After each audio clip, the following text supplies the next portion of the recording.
ನಮಗೇನ್ ಗೊತ್ತಿತ್ತು ಸೂಟ್ ಕೇಸಲ್ಲಿ ಇವರೇ ಬುರುಡೆ ಕೊಟ್ಟು ಇವ್ನ ಕಳ್ಸಿದ್ರು ಅಂತೇಳಿ. ನಾವು ಅವ್ರು ಕರೆಕ್ಟ್ ಅಂತ ನಾನು ಈಗ ಈ ಕಾರ್ಯಕ್ರಮಕ್ಕೆ ಬರೋಕ್ಕಿಂತ ಮುಂಚೆ ಗಿರೀಶ್ ಮಟ್ಟಣ್ಣ ಅವ್ರಿಗೆ ಫೋನ್ ಮಾಡಿದ್ದೆ ನಾನು.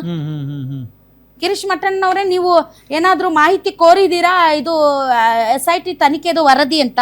ಹೌದು, ನಾವು ಮಾಹಿತಿ ಕೋರಿದ್ವಿ ಮಹಿಳಾ ಆಯೋಗಕ್ಕೆ ವರದಿ ಹೋಗಿಲ್ವಂತೆ.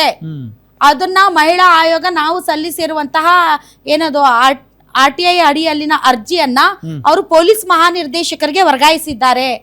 ನನ್ನ ಹತ್ತಿರ ಮಧ್ಯಂತರ ವರದಿ ಆಗ್ಲಿ ಯಾವುದೇ ವರದಿ ಆಗ್ಲಿ ಮಹಿಳಾ ಆಯೋಗಕ್ಕೆ ಬಂದಿಲ್ಲ SIT ಇಂದ. ಮೋಸ್ಟ್ಲಿ ಪೊಲೀಸ್ ಮಹಾನಿರ್ದೇಶಕರೇ ನಿಮ್ಮ ಬಳಿ ಇದ್ದರೆ ನೀವು ಅವರಿಗೆ ಮಾಹಿತಿಯನ್ನ ಒದಗಿಸುವುದು ಅಂತ ಮಹಿಳಾ ಆಯೋಗ ಪತ್ರ ಬರೆದಿದೆ ಪೊಲೀಸ್ ನಿರ್ದೇಶಕರಿಗೆ. ಹೌದು, ಸರ್ಕಾರಕ್ಕೆ ಒಂದು ಇಂಟರಿಮ್ ವರದಿ ಅಂತೂ ಹೋಗಿದೆ, ಮಧ್ಯಂತರ ವರದಿ. ಈಗ ಇದೆಲ್ಲ ಓಕೆ. ಈಗ ಅವರು ಪ್ರಕಾಶ್ ರಾಜ್ ಹೇಳಿ ಟ್ವೀಟ್ ಮಾಡಿದ್ದಾರೆ, ಇಲ್ಲ ನಾನು ಬಂದ್ಬಿಟ್ಟು ನಾನು ಬೇರೆ ಕಡೆ ಇದ್ದೀನಿ ವಿದೇಶದಲ್ಲಿ, ನಾನು ಬಂದು ಅದಕ್ಕೆ ಏನ್ ಕ್ಲಾರಿಫಿಕೇಶನ್ ಕೊಡ್ಬೇಕೋ ಅದನ್ನ ನಾನು ಕೊಡ್ತೀನಿ ಅಂತ.